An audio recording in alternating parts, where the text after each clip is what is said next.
Hey guys, it's Pete's Guitars team. We're all the four that went to the NAMM show, NAMM 2019. Been back just over a week now. How's everyone's jet lag? Ryan, how you doing? Flagging. Flagging? Yeah. Flagging? Yeah. Any migraine action? Any more migraine action? Not anymore. Yesterday was pretty severe though. Yeah, pretty severe. Okay, yeah, no. Jack? I'm alright actually. It took a while, but I am okay. I think, are you okay as well, Joel? I'm surviving just. So, didn't you sleep the whole night through when you got home? 2 nights on the trot. Yeah. And then it hit the middle of last week. Yeah, But, because it's a bit of, like, you know, everyone goes, oh, you know, you go to NAMM, it is great, and we all had a brilliant time, it is great. But the just as your body clock's starting to get used to the 8-hour time difference, it's time to come home. Yeah. And then you're even more doubly ruined by the time you get home.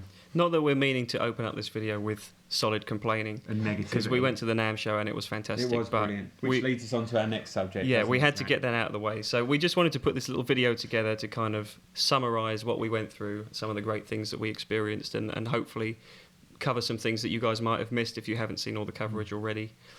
So we kind of picked out the 4 biggest highlights that we wanted to talk about with you guys, and they were pretty big highlights, weren't they? Where do you want to start? Well, I think it was definitely our most successful NAMM show in terms of the business that we did there, as well as the you know, the marketing side of things and social media element, and obviously more YouTube stuff and that as well. But obviously, I've been going to the NAMM show. I think that was it was either my 10th or 11th one that I've done in a row, and the first one for these guys. But it's become a really, really important part of the business for us now, and it's just great to, like, most of our business, you know, our dealings are done, you know, on email, on the odd phone call when I speak to, you know, some of the reps in America and some of our contacts at Fender and Gibson.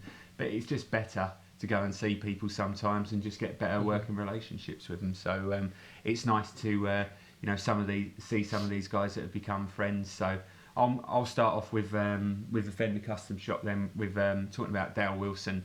We actually arrived in California on the Tuesday.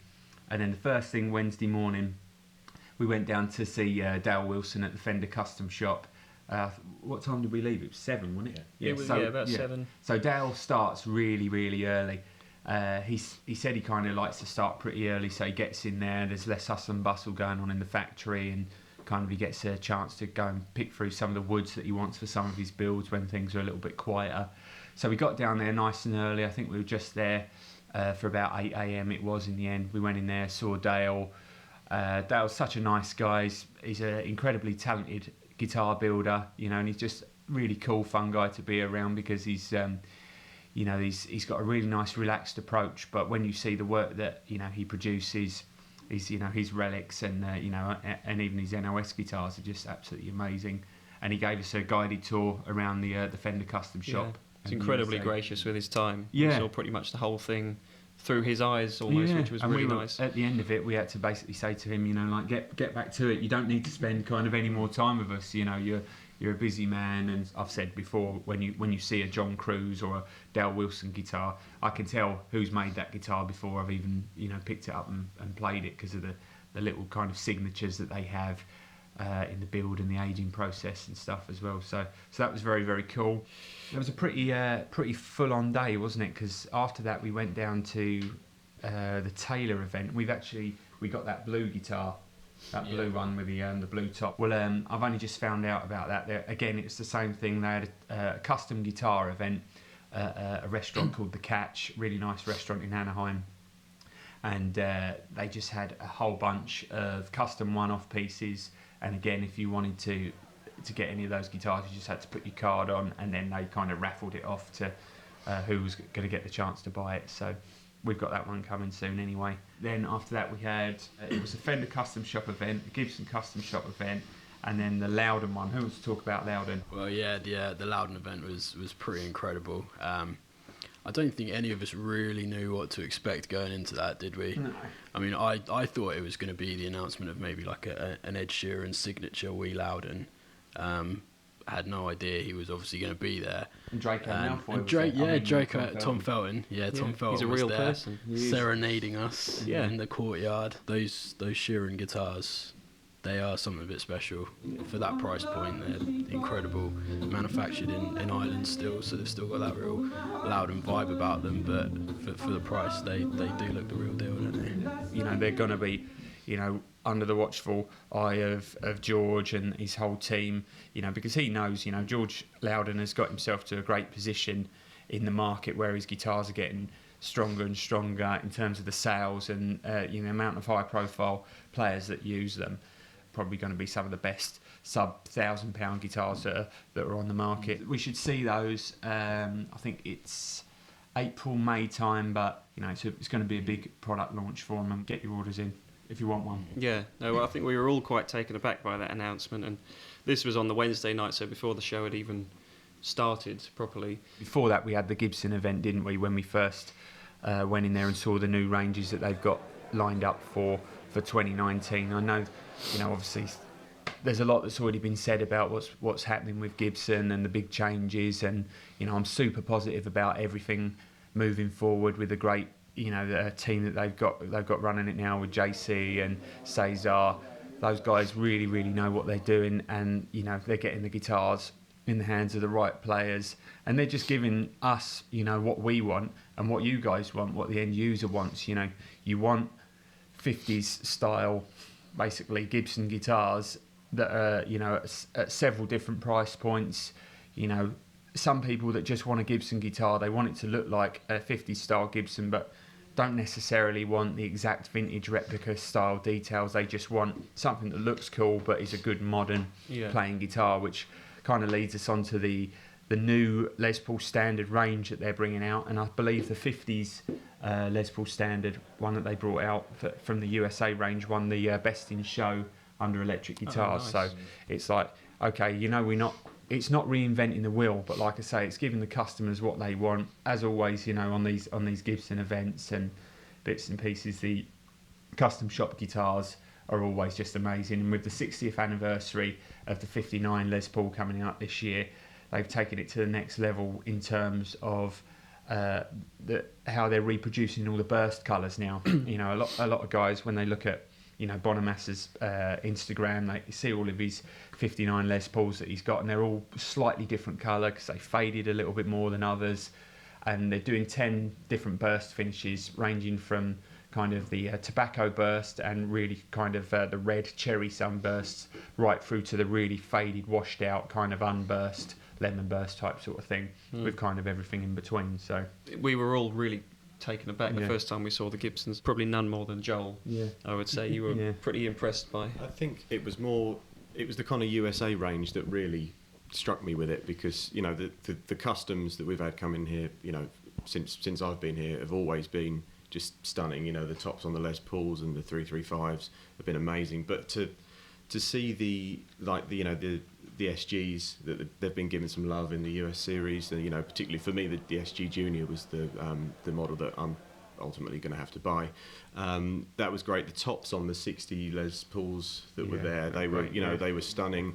It just seems like they're putting the focus on that range a little more, maybe compared to what they have in the last couple of years. Basically, they've stripped it right back and started out again to like, they picked out the iconic models and just building modern versions of those. The simplicity of it. I mean, we've kind of been saying this for a while, you know, that they just need to, you know, don't worry about all the colours, don't worry about all these, you know, crazy finishes and things, just make what people remember from. Well, they were kind of becoming their own worst enemy, because people were just looking towards the second-hand market rather than new guitars, you know, because you couldn't get just, you know, a non-weight relief cherry sunburst Les Paul that wasn't a custom shop one, which is basically now $4,000.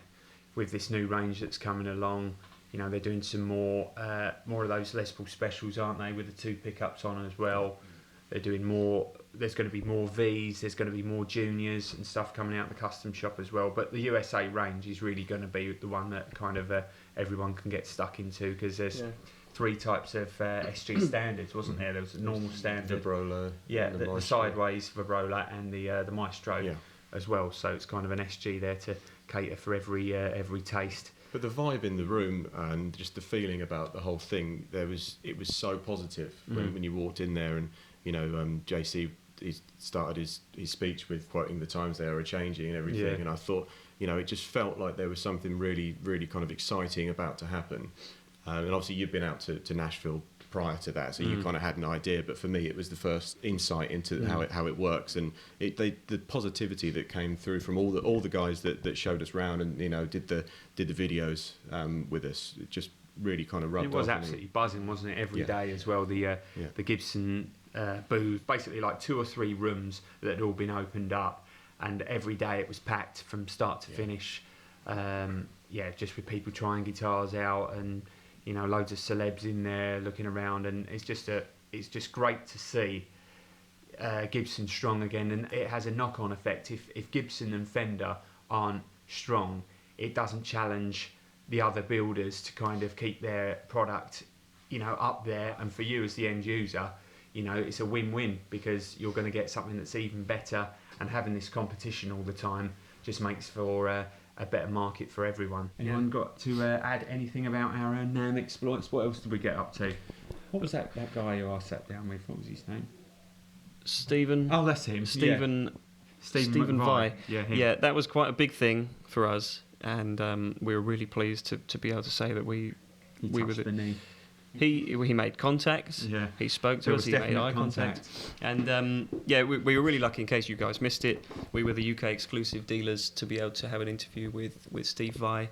We saw a few on the way in, didn't we? Wave to him. No, it was great to be able to speak to him. Basically, he's formed a new partnership with Synergy Amplification, and the vibe in the room was so great, because he was very clearly very enthusiastic about the new gear.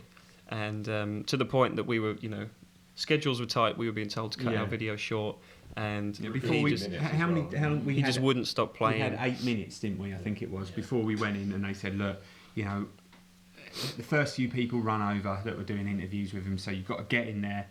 8 minutes, that's it. And we thought that would be kind of ample time. I thought he was going to be like, yeah, you know, this is why I'm using it. You know, blah blah blah blah. Next person in, but once we started, he just wouldn't stop, would he? No.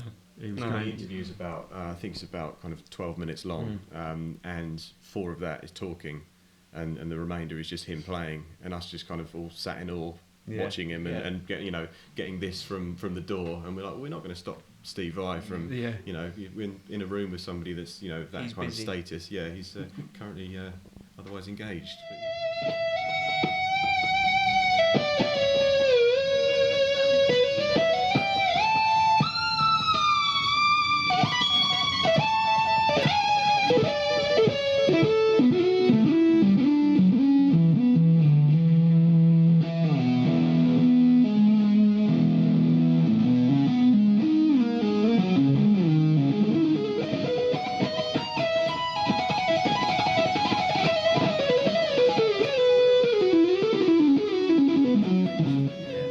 I mean, we're not just fanboying here. It was genuinely exciting to see, because he's a very loyal guy to the companies that he's chosen to work with in the past. You know, he's with Carvin for, well, I guess since the mid-'80s. He was using Carvin amps.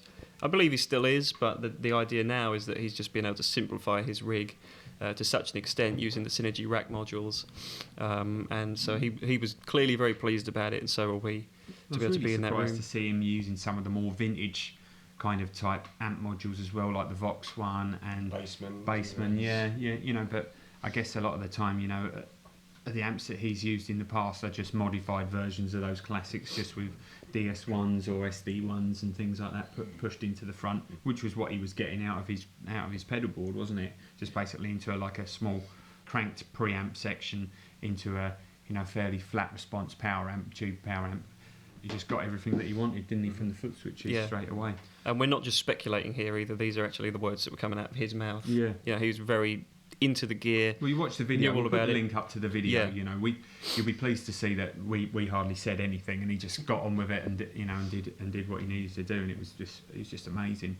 You know, and you can see when you spend a little bit of time with people like that, you can see why they've been at the top for so long, because they're just absolute pros.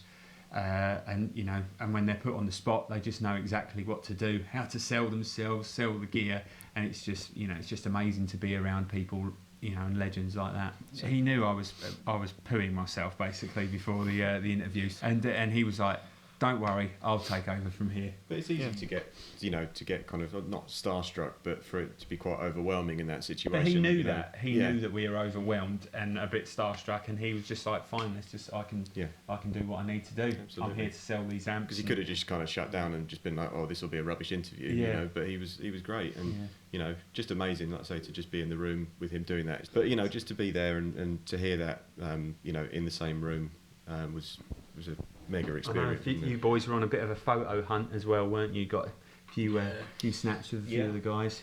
Yeah, we did got the an interview with Steve Morse and Albert Lee through Early Ball, and there was a lot of guys floating around, wasn't there, that we bumped into. We've got a Kirk Fletcher, Matt Schofield. We met up with Jesse Davey, didn't we? From that was great. Yeah.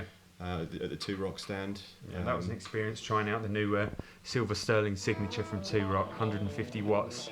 I mean, it's just so loud inside the show, so you don't get a chance to turn anything up, but they have these sound meters as you're walking around, so literally you could just turn that amp literally just to the first setting before it blew out one of their sound meters. What else did we get up to? Lots of fair amount of schmoozing, but we was pretty busy with you know, what a lot of people don't know is the behind the scenes stuff, all the editing as well. You know, it takes a fair amount of time, even when we're recording stuff like this with basic, just a couple of mics and things. I guess when you're doing a lot of the editing, you're always fighting against the background noise. Yeah, that was on the video. That was the main problem with a couple that you know, because now there's a kind of a noise. You'd said this to me before we went, because obviously never being there before.